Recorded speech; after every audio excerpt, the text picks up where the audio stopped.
I think they know. They know when they're raping little boys, which they love doing, and when they kill children and sacrifice them and drink their blood, which is what they do. I know many of your listeners are going to be horrified and they're going to just, totally and utterly object. But there's an abundance of proof, an abundance of evidence that they are killers and they are murderers, and they do shed blood and sacrifice human beings. That's part of their satanic cult. It's all of Christianity is a death cult, all of it. And the reason being, Leonardo da Vinci pointed out that, where he said, anyone who worships a man and who does not recognize that the sun in the sky is the portal to God, and which is what the Bible refers to as the Son of God, anyone who puts a man on this earth, i.e. the historical Jesus, is committing a grave error. The cult that began with the emperors of Rome, based on a historical vicarious redeemer, is in fact a death cult. Now, I didn't necessarily say that. I can quote, here we go, this guy Celsus. Celsus was a 2nd century philosopher who exposed this Christian death cult, and he called them, in this book, he said, they are a death cult. They are a funerary cult, and they base everything on killing, oppression, and murder, and based on a historical Jesus, which gives them the right to go around conquering continents and lands in the name of a historical Jesus who never existed, because Jesus Christ is within all of us. It's the oil that flows up and down your spinal cord. And when it reaches the mid-heaven, or the middle of the brain, and that oil reaches the optic thalamus, illumination is the result, and all dormant brain cells are reactivated.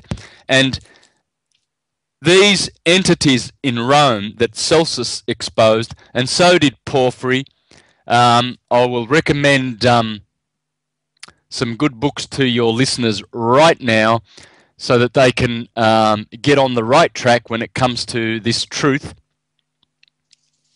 Julian the Emperor exposed them. He said, the Christians are slit-throats. They will kill you at the drop of a hat and convert you with a sword. And history testifies to that. I mean, all the bloodshed that has been shed for the last 2,000 years is churches. It's churches. And, you know, and I don't have to. I'm trying to find Porphyry's book, but Porphyry is essential. Please let your listeners get into Porphyry, because he also exposed them.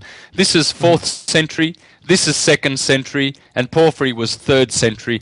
And there was Marcus Aurelius, Galen, Fronto, Seneca, lots of great men that exposed the Christians as a bunch of killing buffoons.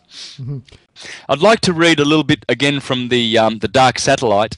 This is how it works. The manner in which this dark magnetic energy is projected from the satellite to the Earth is wholly inversive, and the rulers and magical hierophants make use of this inversive force to distort and corrupt truth in every form wherein it struggles to become manifest on the earth.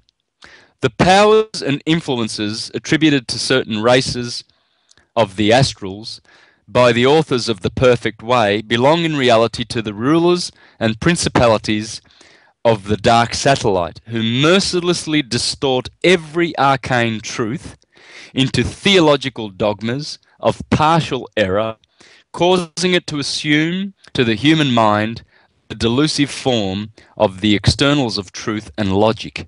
You see, that's why they've got their dogmas, the churches, because they are half-truths, and they distort the truth the moment you perceive it in your heart and mind. They are there to jump on the truth and distort it. They give you half-truths, you see.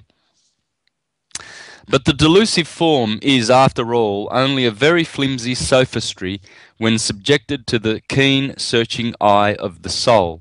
Consequently, it is always those who are half informed of nature's mysteries, the half initiated, so to say, who fall into the snare. Herein, herein is seen the occult truth in the proverb, "A little learning is a dangerous thing." That's why the churchgoers have a little learning. They get told a little bit of truth, and that little learning is a dangerous thing.